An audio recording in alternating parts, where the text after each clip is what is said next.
మీకు ఈ విషయం తెలుసా? యేసుక్రీస్తు తన్ను తాను ఎంతలా తగ్గించుకున్నాడో. యేసుక్రీస్తు పుట్టినప్పుడు ఆయనకు ఉండడానికి స్థలం లేక పశువుల పాకలో పుట్టాడు. 5,000 మందికి భోజనం పెట్టినప్పుడు ఆయన దగ్గర పెద్ద ఆహారం లేదు.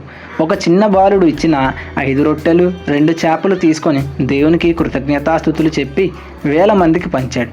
కైసరునికి కైసరునది, దేవునికి దేవునిది అని చెప్పేటప్పుడు చూపించడానికి ఆయన దగ్గర నాణ్యం కూడా లేదు.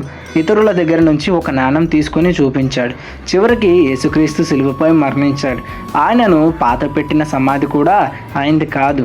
అది అరిమతయ యోసేపు అనే మనుషుని యొక్క క్రొత్త సమాధి. అతడు యేసుక్రీస్తు శరీరాన్ని తీసుకొని తన సమాధిలో పెట్టించాడు. ఇవన్నీ చూపిస్తుంది ఏమిటంటే యేసుక్రీస్తు మహిమగల దేవుని కుమారుడైన మనుషుల కోసం తన్ను తాను తగ్గించుకొని పేదరికముగా జీవించి ప్రేమతో తన ప్రాణాన్ని అర్పించాడు.